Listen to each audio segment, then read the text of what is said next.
Live from your ESG olive grove. Finally somewhere nice, a nice olive grove.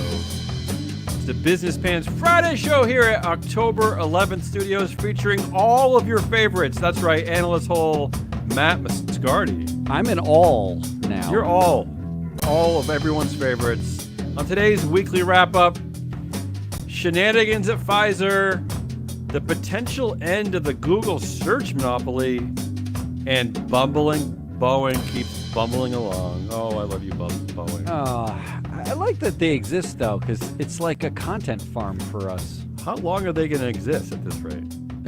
Not much longer.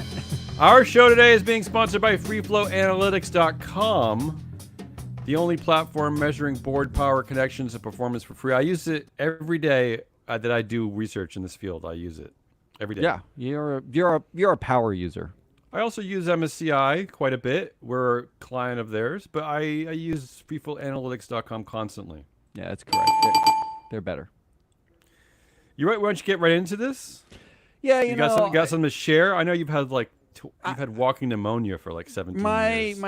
My third child succumbed to pneumonia this week. Your third child from your seventh wife. My wife had like whatever cold turned into pneumonia. I had the same cold. It's been like since the second week of September through now, we've basically each taken a week to feel terrible. So I'm like totally brain dead. I don't know what's going on. This is the perfect time to do a show. This is why our company works. So let's get this done.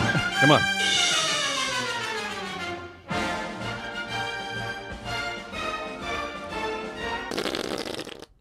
I got 4 stories. Oh, that's short for you. Yeah, I tried to be concise. I feel like this is a concise week for me. Let's start at the top. Pfizer.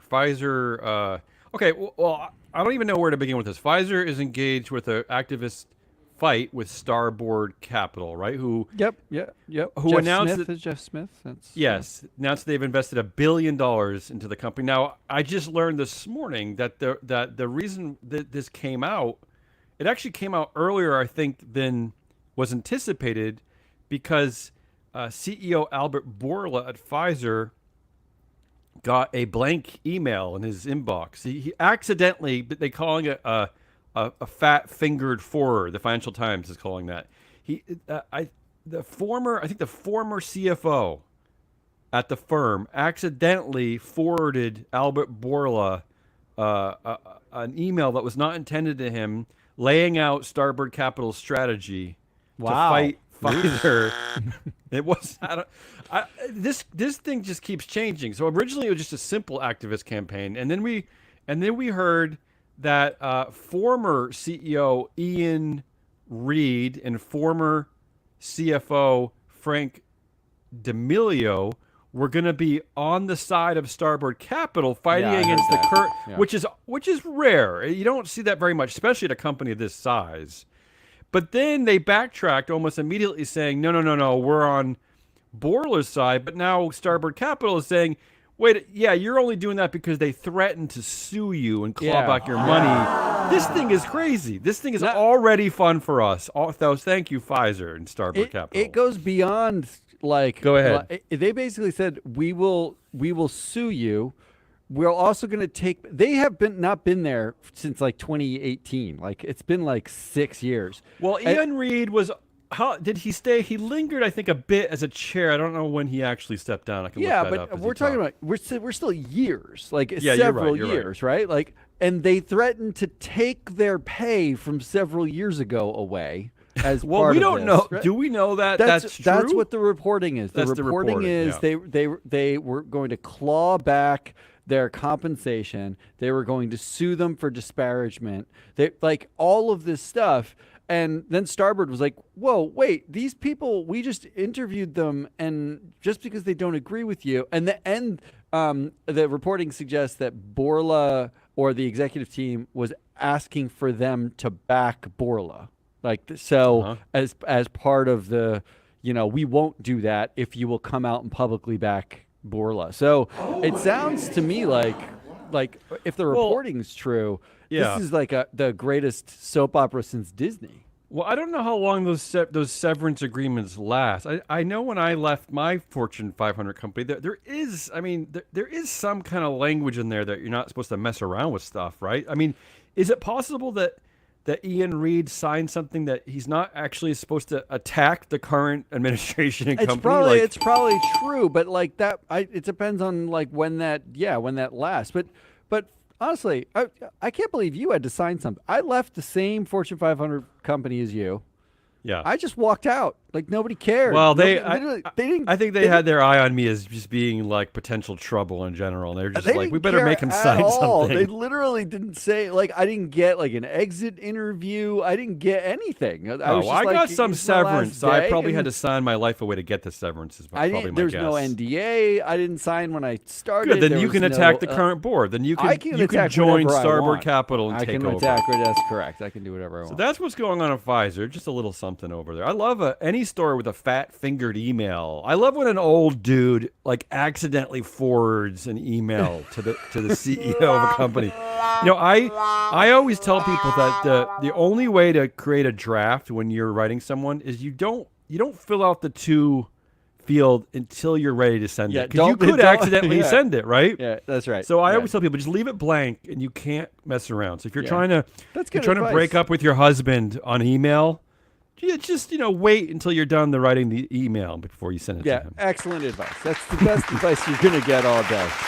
And I do recommend when you're asking for a divorce to do it over email, not text. Yeah, text is really really impersonal. So that's a fun. And I know you have more from Pfizer later, because one of our favorite CEO experts is weighed into this already. I only put this in my section, Asshole of the Week, to trigger you. I just want to hear what you have to say about it. Okay, that's all. Right. Yeah. To foreshadow that more precisely, that's Jeffrey Sonnenfeld over at Yale has already weighed in on this already. Who I have met more than once, who's been on the show like 3 years ago, was on. We had a show called Woke Data, and he was interviewed on it. So it's not like he's an unknown quantity, but just to prove that we don't care whether or not we know you and like you, he is a nominee for Asshole of the Week. I give everyone a fair chance. It's just that when I see like research that kind of just makes me feel a little uncomfortable, I just like to call it out. I mean, I would love if people called us out, but I don't think anyone cares, unfortunately. We're not from Yale. Yeah, we would have to have listeners for that. Yeah. That would be Forget key. that. Next big story, I don't know. This is just the Boeing story that keeps going. I wasn't going to include this, but because of today's news, I added it. The first headline is that the Boeing strike has no end in sight, right? Yeah. And then After there was declaring victory. After declaring victory. That's true. An early victory for the new CEO, right? That's what they called it. Bushiest, mission accomplished union battle ever. And then there was a headline that said that Boeing would be the biggest ever U.S. fallen angel if cut to junk. What's that term, fallen angel? It just means a giant company that became a junk? It was junk rating? Top investment grade and fell to junk. It would be the largest company in U.S. history to have done that. And now to make it worse, Boeing has decided to file. This is reporting from this morning. Boeing is filing unfair labor practice charge against the striking union. Why? Why would you do that? Why would you piss them off even more? I don't get this. They're claiming they didn't take the initial proposal seriously. That's what they're claiming. Except that you put Boeing, your management over the last 20 years has put the union into one of the strongest negotiating stances in the history of like labor. I mean, that's on you. That's on you. Simultaneously, like in order to do that, they had to put the company in one of the worst positions it's ever that's been what I'm saying. in its that's history. What I'm saying. So like. Yeah. Now they're claiming they negotiated in bad faith, but why? Boeing's Why would you do this now? Why would you piss them off? I don't get this strategy. I don't know. If you're looking around, you're seeing every other union win. Maybe it's like I don't know what you're. I don't know what you're doing. It's been a month. It's been a month. I don't know what they're doing. All right, well, that's at Boeing. The next big story. It just seems big to me. Although these things always kind of get swept under the rug, but. Feds slap TD Bank with $3.1 billion in fines for money laundering of fentanyl trafficking and terrorist financing. Holy moly. I mean, you worked in this sector, so you can tell me a bit later if you think that this fine is actually big or not. But I want to just read this quote that came out from the Financial Crimes Enforcement Network. This is from an agent from the U.S. government. The vast majority of financial institutions have always partnered with us to protect the integrity of the U.S. financial system. TD Bank did the opposite. From fentanyl and narcotics trafficking to terrorist financing and human trafficking, TD Bank's chronic failures provided fertile ground for a host of illicit activity to penetrate our financial system. So, according to the complaints, approximately $18 trillion in transaction activity basically went unmonitored by the bank for a period of 6 years. I just, how do these banks survive? I don't know how. Okay. Yeah, go ahead. I'm going to context you on this, please, because I don't know what the reasoning is. Seems for this, outrageous. But this Seems is, outrageous. I mean, I'm talking about like 10 years ago when I was a financial sector analyst. 7 years ago, I guess. Financial sector analyst looking at exactly this kind of stuff. HSBC got knocked that was for a big one. trafficking for the Mexican drug cartels. There's been a number of these kind of cases over the years. A lot of them have to do with like tax evasion or some sort of cartels. The fact is, U.S. enforcement seems to only do this to foreign banks. This doesn't happen. Okay, so TD Bank is a weird one. So the TD is Canadian. Okay, but TD Bank itself is American, no? But Toronto Dominion owns TD Bank. You're right. Yes, but TD Bank operates in North America. In America, all the banks operate in North America because they have to clear the U.S. dollar. That's usually what foreign banks do. So they all have clearance in the U.S. dollar. So what tends to happen is the U.S. enforcement agencies use that clearance in the dollar, meaning every day you settle all your transactions and you need a monetary system to do it in. They choose the dollar because it's relatively stable, right? So they settle. If you settle in U.S. dollars, then the U.S. enforcement agents can call you up and be like, "We can suspend your ability to settle in U.S. dollars." So this is really, really the only banks that I've ever seen that have been like cartels and now fentanyl trafficking and terrorist financing have been foreign banks. Standard Chartered, HSBC, now TD.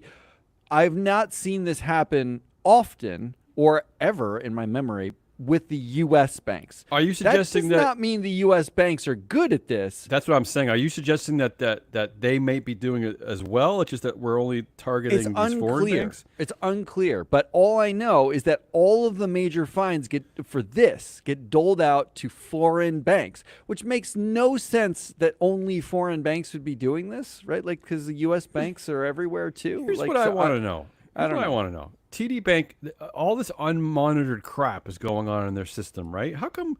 Where are the $1 billion fines going to Mark Zuckerberg for all the unmonitored crap going on? Like, really, when are we going to get to that point is what I want to know. Yeah, so one of the things that they would fine banks for a lot, especially like Standard Chartered got hit by this. I think BNP Paribas got a $9 billion fine for this.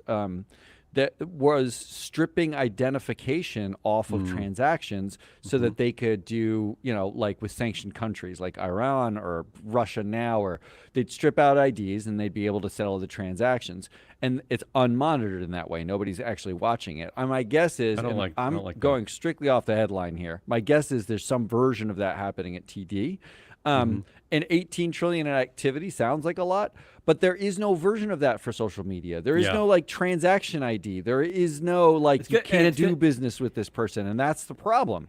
And I think it's going to get worse because I didn't include it in this show, but so remember the French government went after Telegram, right? Pavel Durov, the CEO over there, because basically Telegram was hosting the world's neo-Nazis, right? So the reporting now is that the neo-Nazis have left Telegram. So I guess thank you, French government. But they've jumped to another chat service that's even worse. That there's no identifiers anywhere. Like they're proud of the fact that you can't trace anybody to anything. I just don't get how this stuff is allowed to exist. It's terrible. It's terrifying. But anyway, and that feeds into my last story of the week. And I don't know if this is big. Maybe this has already been reported on. So forgive me if this is like old news. But Hindenburg Research has another target. This time it's Roblox. Roblox, the kids game.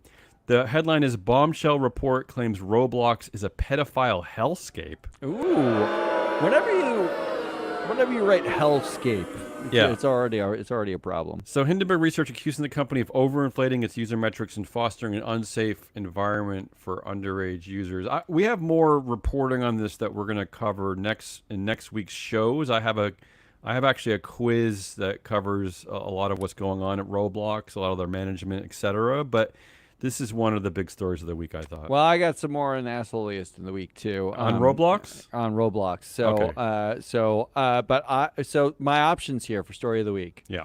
Are Pfizer, Boeing, TD Bank's fine, and Roblox pedophile hellscape.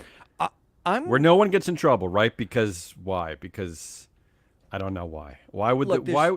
And let's be clear, the Roblox is controlled by essentially one man and his brother, right? His brother, it's brothers. Forgive me for forgetting his name. It's like Buzzlowski or Buzzlow. Yeah, see, I should see. This is I should be penalized. You should buzz me for not knowing the name on our shows. Oh, David Bashuki. Bashuki, see, nailed it. So the government, U.S. government, federal task force, whoever is involved in these cases. I'll make it easy for you. Don't worry about Roblox. Just knock on the door of the Bashuki household and question him about the pedophile hellscape. Okay, that's it. I made it easy, right? Didn't I? Yeah, it is much easier that way. That's right. Okay, because he controls the whole company because his Class B shares are worth 20 votes per share. That's why. The answer here, though, is since there's nobody to vote against me, is Roblox for sure. Really? Okay, I thought you were going to say Pfizer. Okay. No, Pfizer's going to be ongoing, and that's true. It's kind of like funny in that like activist crazy drama way. It's fun for us. But the report by Hindenburg is absolutely insane, and I don't mean like the weirdest part is they go through like 2/3 of the report is about like these metrics, about how like they're inflating their users, they're inflating engagement numbers, they're incentivizing engineers badly around engagement and like all of that stuff, and how basically they're lying to investors. That's their case for shorting Roblox. But then they kind of tack on at the end, P.S. This is also a pedophile hellscape. Well, and that's the most damning crazy part of this. Correct me if I'm wrong, but Hindenburg Research has had a pretty good track record with this stuff, right? I mean, they come out with some outrageous stuff, but they don't really get a lot of pushback because they're often pretty accurate with their reporting, right? With their research. They get pushback from the company. Well, they get pushback, of course, from them, yes. But I mean, obviously. But I'm sure Jeff Sonnenfeld somewhere is writing something about how the brothers Roblox are laserly focused on. Well, I'll tell you how creepy it is that in doing my research on the company yesterday, I just stumbled upon, so the CEO is David Bashuki, and his brother Greg Bashuki is also one of the controlling founders of the company, right? I stumbled on Greg's Roblox webpage, I'll call it. It's his avatar and character. His avatar's character, yeah. And I gotta tell you, if this is a 59-year-old man, right? I'm already looking at this thinking like, is this a child? Like, what is this avatar? Right? This is already troubling to me because I never really thought of the fact that there are adult men who have these avatars that look like children. I couldn't even tell that the co-founder was a child or a man. It's like how are kids on this platform supposed to figure out who is who when everyone looks the same? Everyone looks like a stupid pixelated robot or whatever, but kids, if the name of the person is like Sextix69, just doesn't even have to be. Just doesn't even have to be. It could be Greg Bashuki. All right, all right. So Roblox is Roblox. Yeah. Roblox is the story of the week, which gets us to me. No, really? No, it's both. Okay, Goodliest. I tried to focus Goodliest this week by giving us each two headlines, but I see you're already cheating. So No. It's I have one good list. Why don't you start us off? Look, the big and goodly, the big looking one in the copy here is I think women are slightly winning. They're winning a little bit more this week. Please tell me how. Here's 4 headlines from this week. Okay. Women in Asia are slowly starting to break through historic barriers to the top of the corporate world. Okay. Okay. Well, look, slowly is the operative word, but we do do know that there's more women leading Asian companies than there were. Sure. So maybe. that's a headline. Headline number 2: corporate DEI may be under attack, but S&P 500 companies with diverse boards perform better. I saw that reporting. Yeah, that's a thing. They're making more money. That's great. Yeah, that comes from where does that come from? Elf Beauty, which had that great too many dicks campaign, ELF, right? Yeah. They partnered with North Carolina Agricultural and Technical State University, believe it or not, to release this Don't know report. that that's a real place, but I still like the story. Care. Yeah. How about this one?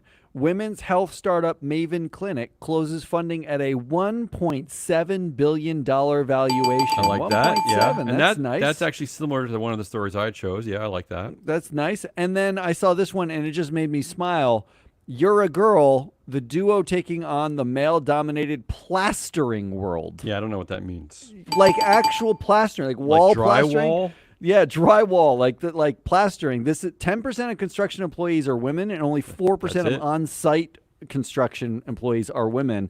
And these 2 women started a company that do plastering, and they show up to all these places, and half the time they're like, "You're a girl," and one of them, it's a gay couple, but one of the women is a West Point graduate, and she said, immediately people are discriminating. I don't want to work with you, whatever. And then they wipe the floor with them or the plaster with them, and then they get jobs over and over again. I just like a good story of a breakthrough. And who thinks about plastering? I was gonna say I love that. I love that sexism can even exist in the world of plastering. In plastering, right? Yeah. As if the plaster cares what your genitals are. So I thought women are slightly winning. All right, you do one. Well, on that note, the reason why I picked this one is because it's a woman, and because I'm looking for any angle to take down OpenAI, and anything to get rid of Sam Altman from my future. I'm going for. So the headline is AI startup Writer. It's a company called Writer, currently fundraising at a $2 billion valuation, launching a new model to compete with OpenAI. And I point this out because Writer is led by a female CEO. Wow. Mary Habib. Nice.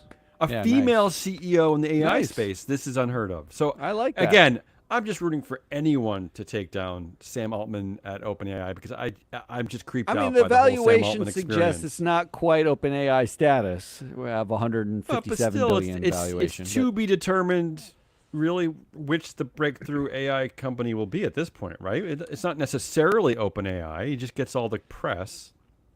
All right, here's another one. And this one is right up Ari's alley if she were here.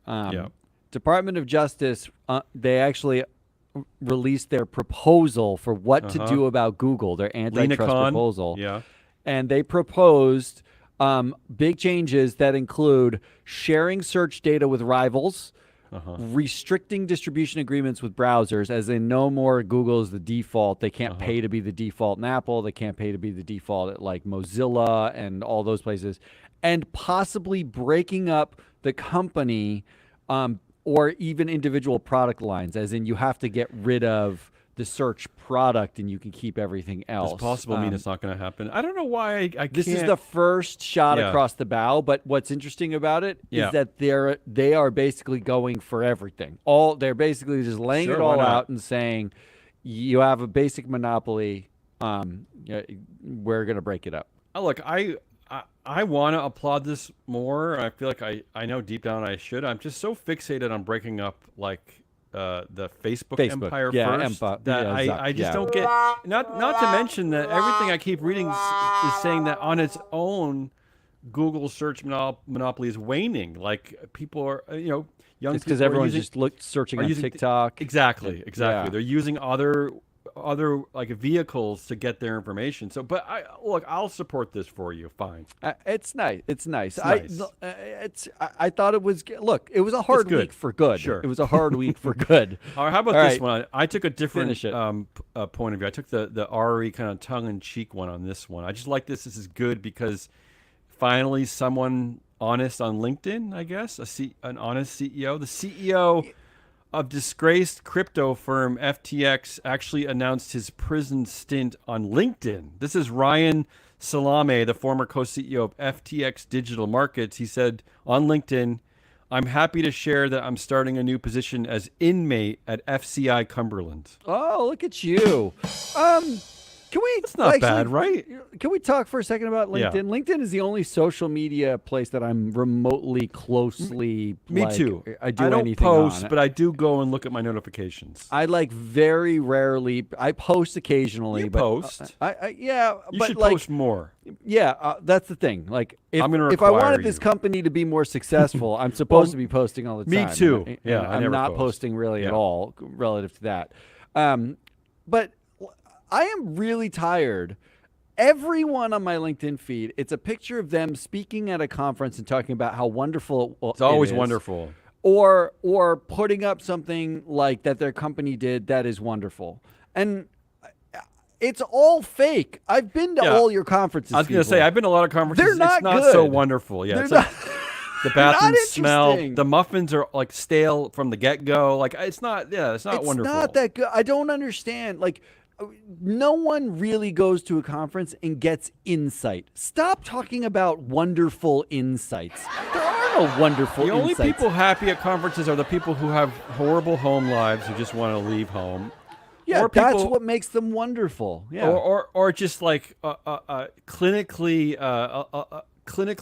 extroverted people who just need affirmation from everybody around them, I suppose. I went to a bunch of conferences during Climate Week, and I find myself like sitting in the audience just stewing, feeling like not only are you people not really saying anything. Well, that's you're like highlighting some problems and saying nothing. Like you don't say anything. Well, this is why we started this company, right? Because we wanted to actually speak truth to things. But it's like I often find that like everything's in the abstract. Like there's no one responsible for these problems. So like I was at a talk and it's like somebody who works at like an oil company talking about the climate transition, and you just want to raise your hand and be like, you work at an oil company, right? Like you're not leading the transition, and you don't have any products. This is 0.001% of your revenue, and you don't spend any money on this. Why are we listening to you? Like, what is this? Why do we do this? To me, too, the other problem I have with it is just conceptually, I find it difficult because there's kind of like the world of media and social media is that there's just so much information thrown at you that there's no time to like reflect or pause or question or right, because everything just keeps moving forward so quickly that the thing the thing you heard 3 hours ago is nobody cared about. Yeah, they don't care about it 30 seconds later. Right, exactly.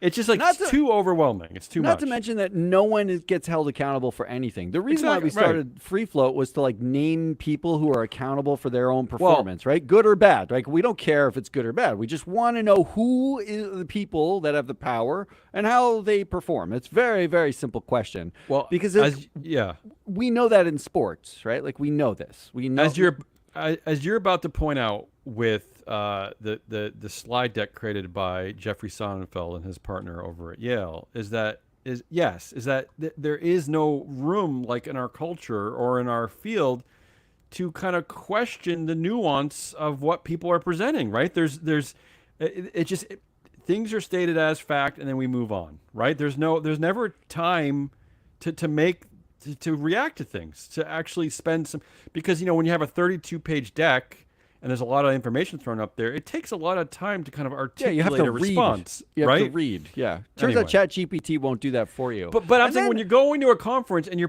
and people are presenting like a 24-page deck loaded with data, I mean, you need time to synthesize that and maybe fact check it And maybe get to the nuance. Maybe ask questions about you can't why even, your methodology worked this way. But none of that exists. None of that exists. Every single conference I'm at, when I raise my hand and ask it like a question that challenges some preconception of what's like they said, or the data or whatever, like I asked a question about, like, they talked about the failure of carbon credits, and I raised my hand and said, isn't there a governance failure? Isn't it like the people who create the carbon credits are as much the problem as the carbon credit market?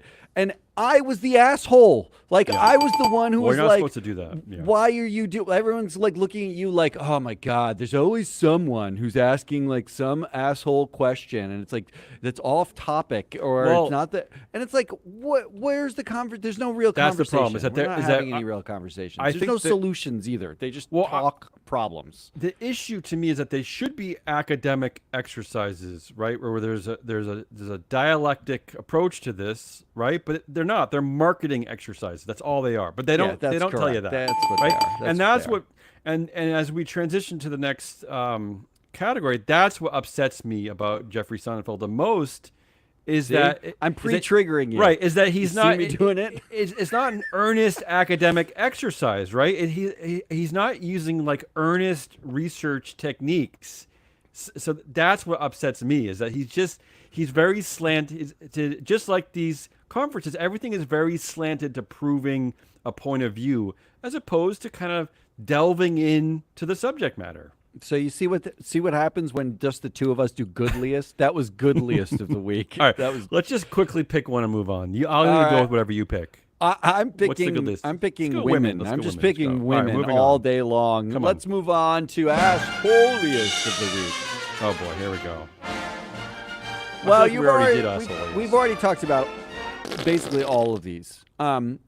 The first thing is, so Jeffrey Sonnenfeld, here's the details. He put out a Fortune article and a slide deck. It's always like Fortune. He always announces his opinions. Although slide deck. It's funny is that Fortune calls them opinions, but when you read the article, Jeffrey Sonnenfeld calls them objective truths. So what is it? What are they? Yes. Are they opinions, or are they objective truths? I want to know why a professor at Yale and another professor at Yale are putting out a slide deck backing a CEO at a company who's under fire from an activist where they have no stake in either side. I don't understand. Not only that, but the play.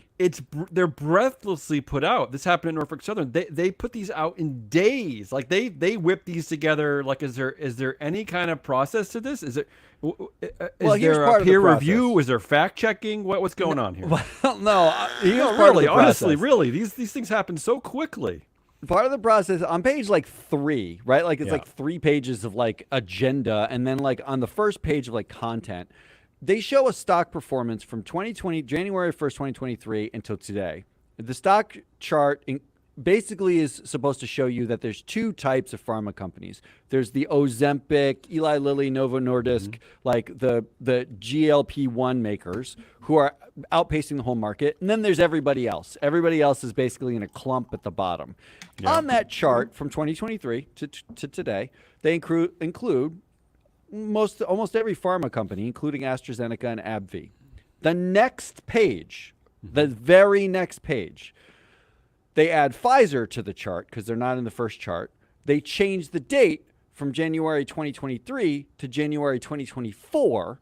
They remove AstraZeneca and AbbVie, and then they circle Pfizer is quote unquote in line with the industry that isn't making GLP-1 products, right? Now help me out here. How is this even conceivable? I mean, when you told me this, I wanted to think it was an oversight, but how could they manipulate the information this way?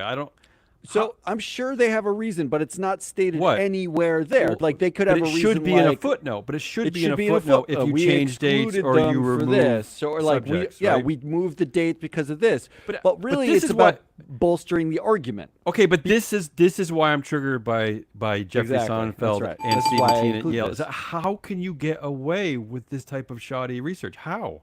Well, because we're the only ones who care. That's how. If they put AstraZeneca and AbbVie back in the chart on the next page, Pfizer is the second worst performer of all of them from January 1st, 2024 to now.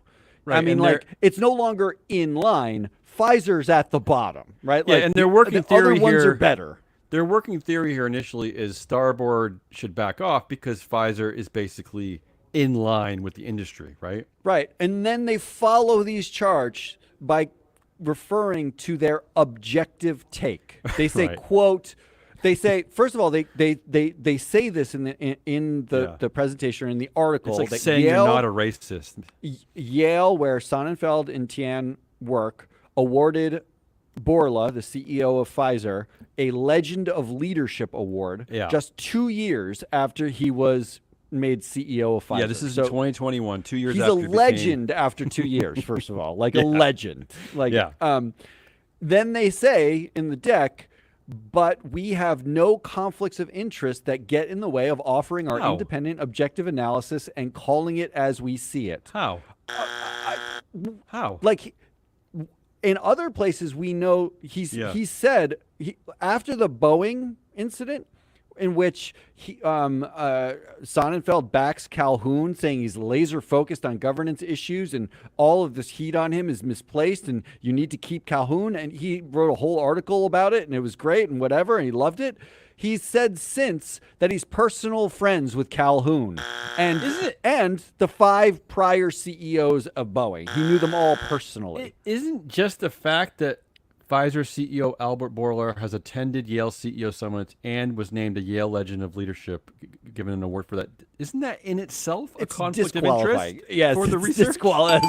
That's correct. That's what really threw me, because I was like, wait, are you playing with language here? Are you at another like Ivy League level of understanding language that I don't understand? Because you just pointed out the conflict of interest of your reporting. That's right. And he goes on in the deck to talk about M&A and acquisitions that Pfizer's done, and like their drug pipeline. And I looked through all of it.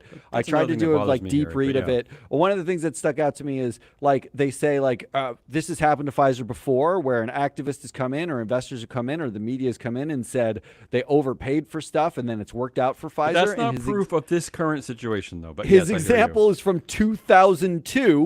When Bourla wasn't even with the company. So this is what bothered me too. This is why I think your reference to these conferences is so valid here. Is that they present this information like it's gospel. Like, since it happened in 2002, it will happen now. And it's like, well, wait, slow down, Jeffrey. Like, why? Like, what does that have to do? Albert Bourla was not CEO then. The drug industry has changed wildly since 2002. Like, what are you doing? Like, why are you doing that? 22 years ago, someone said they overpaid for something, and it worked out. But he's steaming forward in that deck, so there's no time to slow down and kind of work out the nuance of that. And then I highlighted this one part where he says, in the article, but the Pfizer board, one of the most qualified boards in America, with stars. How is that defined? How do you define their qualifications? Other than what we're doing here with our data, how do you define the qualifications? He of these says members? Stars such as Coca-Cola CEO James Quincy, State Street CEO Cyrus Taraporevala, I don't know how to say his last name, and former FDA Commissioner Scott Gottlieb. So by being a star, so maybe attending a Yale CEO Summit, maybe winning an award, that makes you a star? What makes you a star? What's a star? Let's look at the data that we have, because Quincy's in our database as the CEO of Coca-Cola. He sits on other boards. He has a 0.064 controversies batting average. That's low. That is about as low as you can possibly get. Yeah. Gottlieb has a 0.119 for TSR and a 0.269 for earnings. But I think he's only been on the Pfizer board. So that's a function of him sitting on the Pfizer board during shit, right? Like, he basically has returned nothing. Sure. And Cyrus, who's the ex-State Street CEO, State Street Advisors CEO, sits on 2 other boards. He's highlighting him as a star, except that he was elected in July of 2024. He hasn't made any decisions at Pfizer that would have led us to an activist 3 months later. That guy is not the star that's supposed to be an example for how Pfizer thinks. He hasn't done any thinking at Pfizer. He just joined a minute ago. More importantly to me, Mr. Sonnenfeld, that if you're going to call this objective analysis, you have to define what it is to be qualified in this context and to be a star. Otherwise, you're just using words. You're just throwing out dumb, meaningless nouns. What does it mean? Just in case you're curious, yeah. This data that I just said is free on our website with a free methodology that outlines all of this very specific algorithms and ways that we determine performance in stars, right? Like, we're not making it up. We're passing through data, and look, you can see it all. I'm actually okay if Jeffrey Sonnenfeld and Stephen Tien want to call people stars and call people like the most qualified. I just want to see the objective reasoning behind the decision to say that. That's all. Someone from Yale must be listening to our show. Can you just get them to call me or Matt? You can call me anytime. Just call me. Yeah. You can call me at 2 a.m. I don't care. Just call. I just want to know what's going on. And I also want to know, as Matt pointed out, how could you release objective research to the public, and like how are you changing dates on charts and removing companies like AstraZeneca and AbbVie? How do you get away with that? How do you feel like you should get away with that? That's the worst part to me, because it's not so much that I think Starbird is right. I don't. Well, that's not the point here. I haven't done that analysis. That's not the point. I don't know if Borla's right or Pfizer's right or Starbird's right, but I know that I am looking at a Yale professor putting out a slide deck defending Borla with random, just nonsense, let's bolster my argument, cherry pick data points. That is the opposite of an academic at Yale doing a thing. Exactly. Right? Like, that's not what it is. Yeah. So what are you doing? Well, and why are you even wading into this? Teach it in your class. That's the other question, right? Maybe because doesn't need to be public. Maybe because you have lots of buddies who show up at your summits and you give out awards? I think it's maybe because the last 2 times he's done this, or 3 times he's done this, it included backing Alan Shaw and Norfolk Southern, and his deck was actually in SEC filings supporting Norfolk Southern, which is basically like tantamount to, you want to get every CEO to join you at your conference and get League of Legend awards or whatever the fuck they're called. Yeah. You know what you do? You back every CEO with a slide deck for free when an activist walks in. Did the same thing with Calhoun. He did it with Iger. This is like now a thing where he's marketing the CEOs, not the academics or the facts. Well, the last 2 ones are especially egregious because remember he praised Dave Calhoun for, quote, being laser focused on safety, after years of being laser focused on what? On Pokemon? I don't even know safety, what. Coupon and that clearly blew up in Sonnenfeld's face because, Calhoun was quickly removed and the board's being dismantled as it should be. And they're still struggling as a company, as we just point out. But beside that, the real egregious one is the Alan Shaw one. That's the one that originally triggered me because he basically, was it Ancora Holdings? Yeah, Ancora, he basically yelled at Ancora Holdings every way possible that he can think of, saying, how dare you besmirch the character of this great man? How dare you personally attack this great man, right? And then a month later, essentially, Alan Shaw is fired for breaking the code of conduct at for having an undisclosed relationship with his chief legal officer. I got to applaud Stephen Tien and Jeffrey Seinfeld must have, A, they must have paid off their mortgages, and B, they must have tenure, because I applaud them for keep trotting out this nonsense. Right? They're not giving up. They're not giving up. I met Sonnenfeld. I like him. He's an interesting dude. He's got a lot of experience, but this is ridiculous.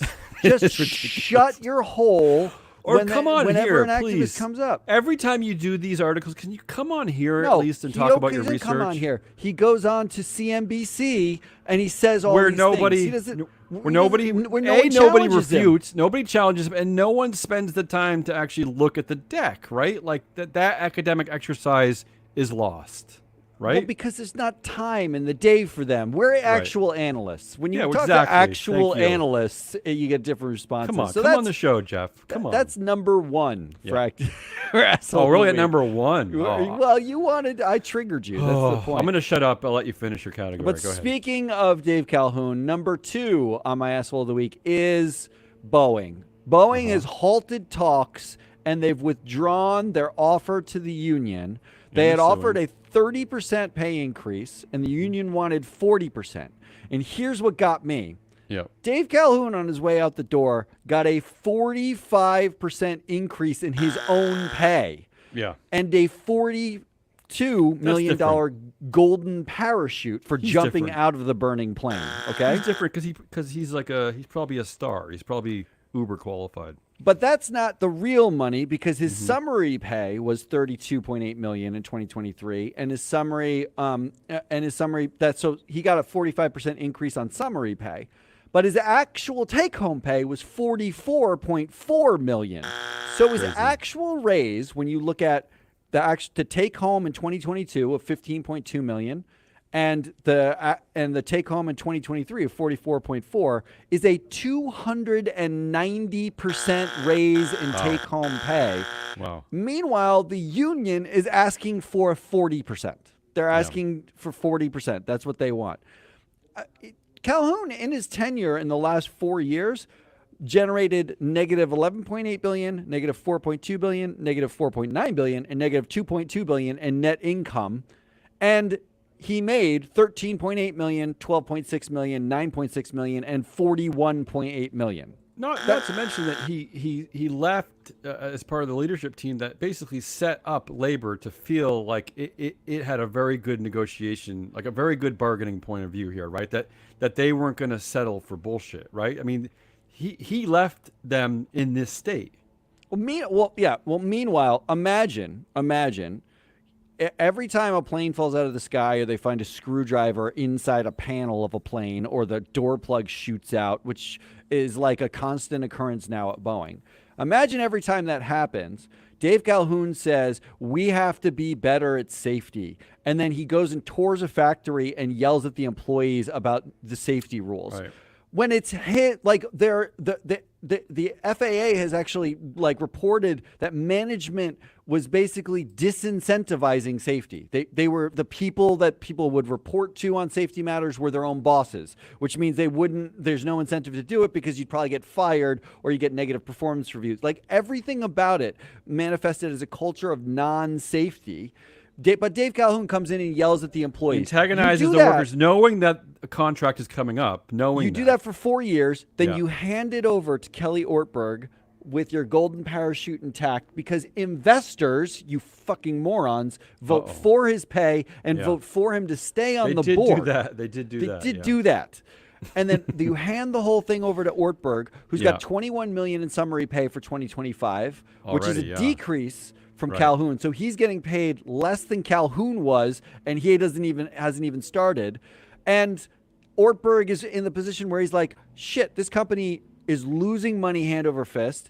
The union wants more. I can't afford to give them more and do all the other things we need to do. What the hell am I supposed to do? I almost feel bad for Ortberg. I almost feel bad for him. But this points out the general problem of CEO pay, at least in America, is that they're not incentivized to perform, really, right? I mean, he's already getting this pay package. What if he just got the median pay of the median employee and then had a actual bonus attached to actually doing a thing, right? But really, you just get this pay whether you fail or don't, as Calhoun exemplifies. You get paid whether you fail or don't fail, right? Well, Ortberg got a cash payment of $1.25 million that he gets if he stays through December. So he started incentivizing performance. That's not incentivizing performance. He gets $1 million just for staying through December. All right. I don't know. The whole thing is stupid. Moving on. Third and then asshole. Finally, third asshole. It's a good thing we're not doing Exhausting Us. We're going to have like a 3-hour show without it. All right. I'm just going to start with some data. Okay. 95% of teens use Camel cigarettes. 2/3 use Marlboro, Natural Spirit, or Pall Malls. More than 50% use Camels almost constantly or several times a day. Yeah. And more than half said it would be hard to give up, with a full third saying they do it too much, but they couldn't quit it all. Mm-hmm. A third of them said using a cigarette had a mostly negative effect on them. And 41% said their parents didn't care. They cared little or not at all about their cigarette use. Those are some facts. Yeah. Except that none of those are cigarettes. Replace every cigarette with a social media company, and that's a Pew Research poll from 2023. And I'm sure it's gotten worse in the last year. Yeah, last 2 years it's gotten tremendously worse. They found that 95% of teens used YouTube. 95%. 2/3 used TikTok, Instagram, or Snapchat. More than 50% said they used YouTube almost constantly or several times a day. Yeah. They are full-on addicts. My eyes hurt just thinking about this, yeah. So when Hindenburg Research comes out and finds that Roblox is a pedophile landscape, Roblox being another one of these dual-class tech bro, like video game / social media addiction companies. Yeah, it's one man and his brother. It's a man and his brother creating David something that they Bashuki hope, and his brother Greg. That's they it. hope that kids get addicted to. Now, the reason why I'm talking about kids is all of these are designed to get kids. They're designed to be addiction machines. Of course. But kids are particularly susceptible. We don't give kids Camels. Right. Because we know they're addictive. It's the same. It's the same thing with Instagram and TikTok, right? The algorithms are created to keep you there as long as possible. This is equally as addictive. And here is what Hindenburg Research said. Okay. They said, you already mentioned the user metrics and inflation of that. But these are quotes from Hindenburg. I'm going to read from the Hindenburg report. Core to the problem is Roblox social media features, allowing pedophiles to efficiently target hundreds of children with no upfront screenings to prevent them from joining the platform. Following years of scandals, we performed our own checks to see if the platform had cleaned up its act. As a test, this is fucking psychotic. Yeah. We attempted to set up an account under the name Jeffrey Epstein. Yeah. Only to see the name was taken along with 900 plus variations. Yeah. Many were Jeffrey Epstein fan accounts, including Jeff Epstein supporter, which earned multiple badges for spending time in kids' games. On Roblox? On Roblox. Jeff Epstein accounts had the usernames I Groom Children, G-R-U-U-M. I Groom Minors, yeah. I Groom Minors, rather. And R-A-V-P-E, so rape with a V in it, Tiny Kids, J-E. Wow. These are names of accounts. And what is the Roblox point of view here? That they let you do whatever you want? Like, unless the Roblox it's a swear point of view word? is we have an engaged community and it's safe, and we focus on safety and all that kind of stuff. That's what they say. I won't save it till next week. One of the things I unearthed about Roblox is they have this thing called the Trust and Safety Advisory Board, right? Although for some reason the name keeps changing from year to year. One year it was Safety Advisory Board, then it became the Trust and Safety. It keeps flip-flopping. I don't know why.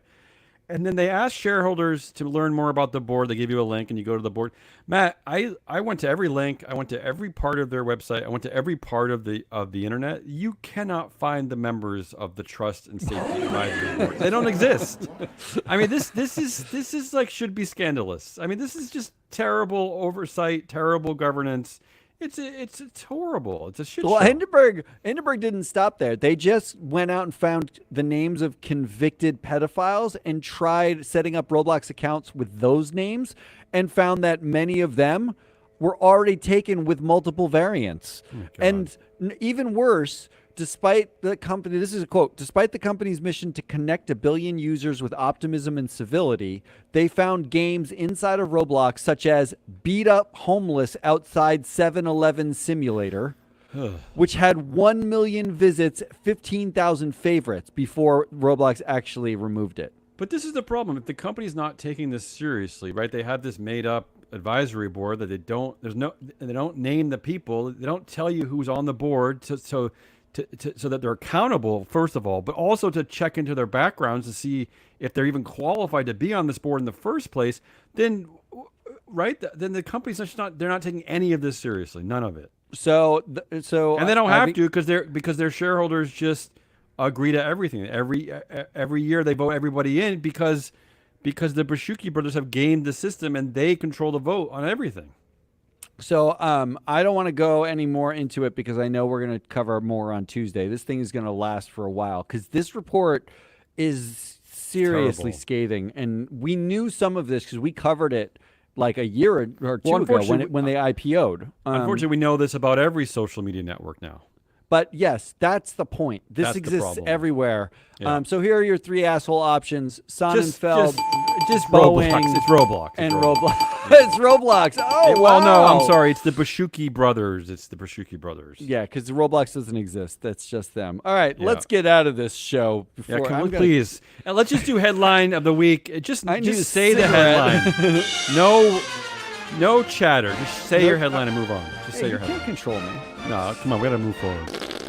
All right, say your headline. What's your headline? Turkish Airlines flight makes emergency landing at JFK after pilot dies. Oh, come on. Now that's, we complain about everything at airlines. That's something to complain about. Come on. The pilot dying. Come on. Stay alive. Look, what are you doing? I can't think of a better time to make an emergency landing. How dare you? I don't make that's the best time. You pick my flight to die?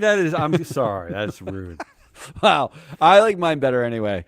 Captain's gender didn't cause ship to sink, New Zealand minister says. I just hate that we're even having these conversations. That's correct. Thank you, Elon Musk, for forcing us to have these conversations. That's a good headline. That is correct. Who won the week? I have Ozempic as this week's winner. You could say Ozempic's winning the year, but I saw this headline and realized this is Ozempic. This is desperation.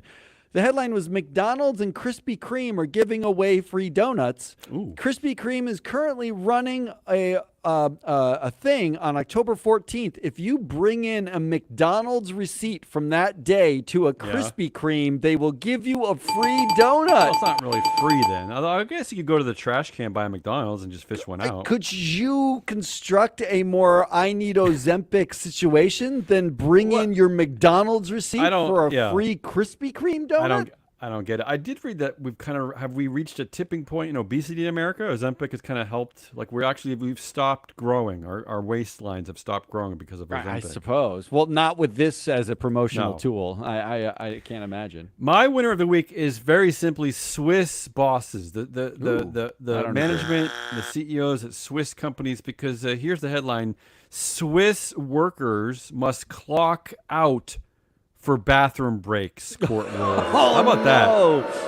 How about the shame? How about the shame of that? The shame of like how much time you spend or just any of it. Let me ask you though, like, what if you're an employee?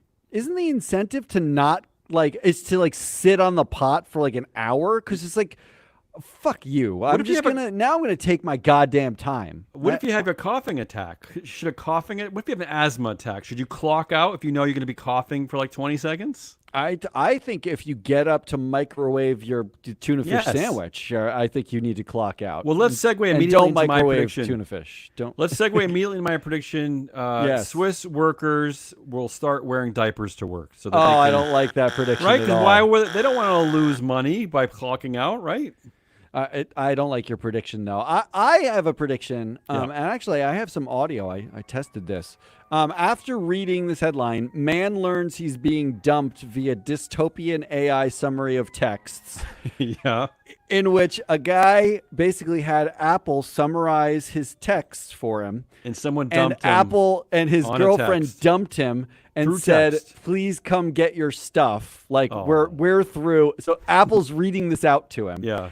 I imagine my prediction is by 2026, someone sitting at the breakfast table with their wife and their kids or whatever, or their husband and their kids, their significant other, sitting at the breakfast table, says to Alexa, can you read the summary of their day? And this is what they get. Good morning. Here's what you missed. Your mother has liver failure and is in the hospital, but says you shouldn't visit because you are a horrible child. Also, your bank account has been hacked after you visited a pornographic website and searched for kick me in the nuts sex. Your doctor would also like you to know you do have a micropenis and that you can expect more test results about your foot fungus later this afternoon. Your 2 p.m. appointment labeled exploring divorce has been canceled. The weather today is sunny with a high of 63. Alexa AI suggests purchasing the following to brighten your day. Will Smith's Hitch on VHS or DVD for $17.99, an Archie McPhee yodeling pickle, a musical toy, fun for all ages, great gift, hours of mindless entertainment, multicolored on sale for $12.60 with Prime 1-day delivery. That is my prediction. Say no more. think it's a perfect ending of the show. I think I'm correct. I think that's going to happen. No, I know you're correct. I know that's why I'm not really laughing, because I'm scared of that future. Sad. That's Hazelnut Rawlis. I'm your analyst, Matt Moscardi. We are Free Float. Go to freefloatanalytics.com. Sign up for free. Go look at the data over there. Why wouldn't you? Because it's great. I don't know why. Why wouldn't you? I'm looking at Roblox right now. Go get the Shareholder Primacy David Bashuki's Podcast. 78% influence. Shareholder Primacy Podcast on Free Float Media. It's Mike Levin and Ann Lipton doing amazing law finance better stuff. Than this crap. Way better. And a proxy countdown is coming to you very soon. We're late, but it's coming. Really soon. And that's all we got. Until then, goodbye.